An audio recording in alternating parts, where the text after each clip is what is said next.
Hi everyone, Paul Morbid here, Morbid Team Entertainment.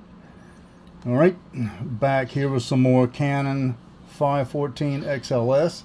There are low-budget filmmakers who love this camera. If that is you, then this video is for you. I salute you if yours works. Alright, we're going to get into it. So, you want to see the inside of one of these. You're having some problems. I don't suggest you repair it yourself. I know there's some at least one or two individuals that are repairing these. One is a company that you contact them, and they can serve you well, so I understand.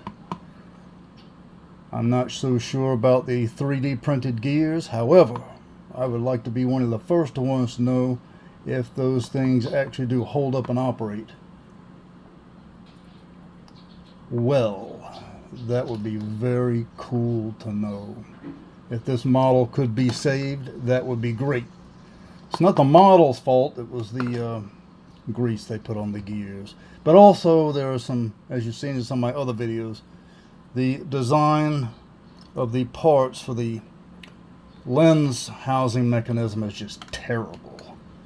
That has nothing to do with the clarity of the lens. It has to do with the cheapness of the manufactured quality, the low quality parts. That's what it has to do with.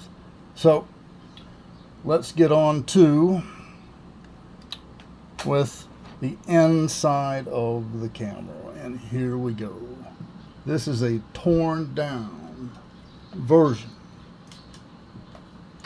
as you can see. So if you wanted to see what it looked like inside, down to some of the glass elements that I have here, yeah, it's kind of dusty. I had this on a shelf. There are the glass elements there, going up and around the back.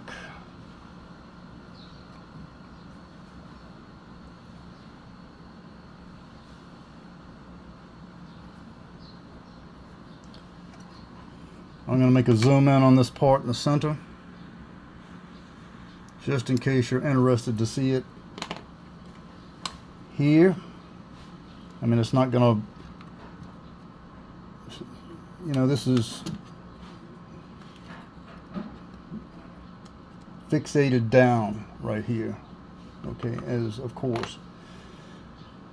But here I wanted you to see this, how this is done between these two gears. Here, right in the center, it's a spring. Look how that operates. Okay. Everything else,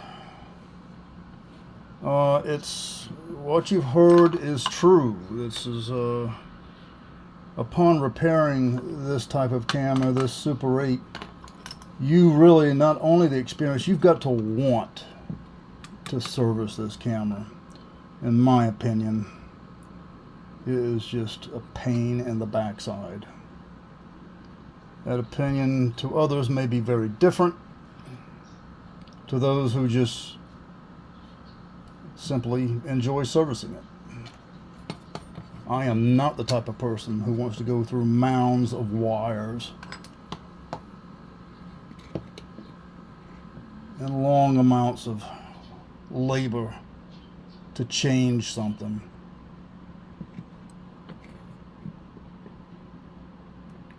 Rebuilding the lens housing mechanisms that have to be 3D printed is what today. Maybe you could do that in the FDM.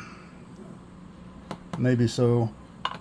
Anything like that, I would suggest SLA. It's a much tighter print.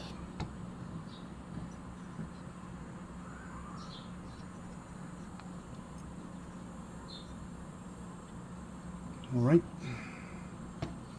I'll get you down in here.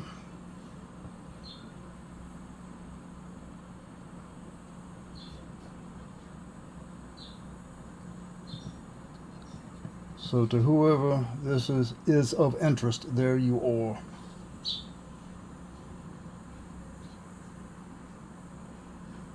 My point here is I just, whatever vintage movie camera, essentially I just, pretty much I don't want, no one really wants to have the format just, or the model, essentially, you know, just expire. There are just some models that just aren't worth the light of day. Maybe this one's worth saving. I know there's a lot of lovers of it. And to those of you who love this camera, great. I think it'd be a great camera once the gears are replaced and hold up, and the lens mechanism housings are made of quality. All right. And yes, I am going to show yet again in another video, this one, the proper lubrication to use on plastic parts and gears. White lithium grease number 2. All right, just keep it away from pets and stuff like that. You need ventilation. All right, so it is designed for use in rolling and sliding parts, precision machine tool, textile machinery, universal grinder, plastic gear, and moving parts and toys. So this is plastic to metal, plastic to plastic. All right, so everybody, essentially, in the torn down, naked version, this is what you're looking at. And you can look right through the shutter area right there. All right. So, for everyone who enjoys this model, more power to you, definitely. There you are. Now this one I've got right here, just the demonstration model right here. You know what? It's amazing that this cup that goes over the lens right here is still intact. I'm really actually surprised at this right here. Generally they're torn off, disintegrated, that type of a deal. At any rate, pushing that back in, the 514XL-S Canon. Yep, that's the one. So upon you can get the gears 3D printed, I do know a place that very well could have really good gears for it, and I can put that down in the description of this video right there. Okay, the company's been in business for a long time, making gears for different types of cameras and other types of other vintage equipment. All right, so there you go. And remember everyone, for more videos like this one, do subscribe. Until next time, later.